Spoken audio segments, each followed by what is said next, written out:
24 जून को 17,500 रुपये की फ़ीस पेमेंट करनी थी, लेकिन हमारे पास इतने पैसे नहीं थे उस टाइम तक।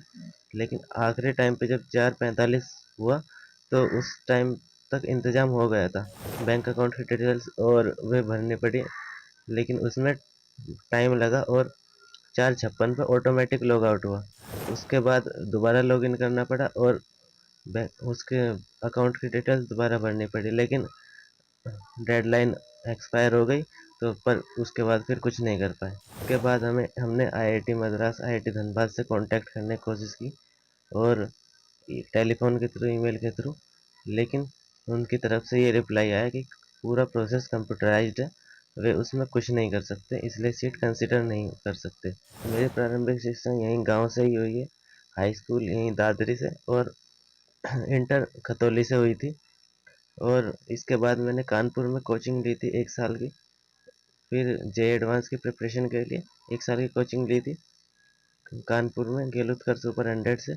और 9 जून को रिजल्ट आया था और 20 जून को हमें ये पता चला कि आईआईटी धनबाद में इलेक्ट्रिकल अलॉट हुआ है। तो क्या लेकिन कंडीशन थी एडमिशन के लिए? पर लेकिन जब 24 तारीख तक हमें 24 जून को 17,500 रुपये की फ़ीस पेमेंट करनी थी, लेकिन हमारे पास इतने पैसे नहीं थे उस टाइम तक। लेकिन आखिरी टाइम पे जब 4:45 हुआ तो उस टाइम तक इंतज़ाम हो गया था, लेकिन फिर बैंक अकाउंट की डिटेल्स और वे भरनी पड़ी, लेकिन उसमें टाइम लगा और 4:56 पे ऑटोमेटिक लॉग आउट हुआ। उसके बाद दोबारा लॉगिन करना पड़ा और उसके अकाउंट की डिटेल्स दोबारा भरनी पड़ी, लेकिन डेडलाइन एक्सपायर हो गई तो पर उसके बाद फिर कुछ नहीं कर पाए। उसके बाद हमने आईआईटी मद्रास, आईआईटी धनबाद से कॉन्टैक्ट करने की कोशिश की और टेलीफोन के थ्रू, ईमेल के थ्रू, लेकिन उनकी तरफ से ये रिप्लाई आया कि पूरा प्रोसेस कंप्यूटराइज्ड है, वे उसमें कुछ नहीं कर सकते, इसलिए सीट कंसिडर नहीं कर सकते।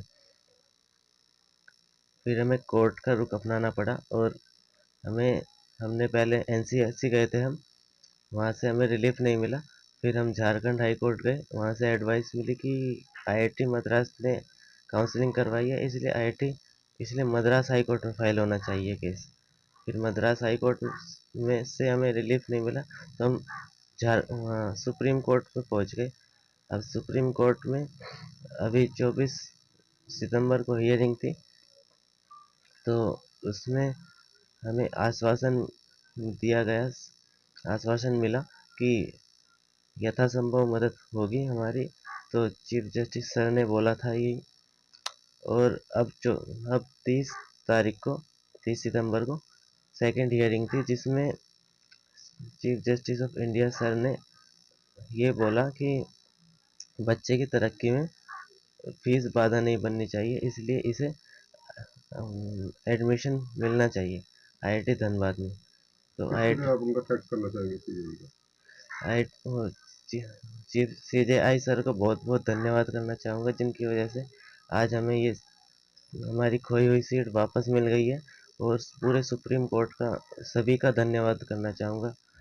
हमारे एडवोकेट अमोल सर और प्रज्ञा बघेल जी, इनका भी बहुत बहुत धन्यवाद, जिनकी वजह से आज हमें अपनी सीट वापस मिल गई है।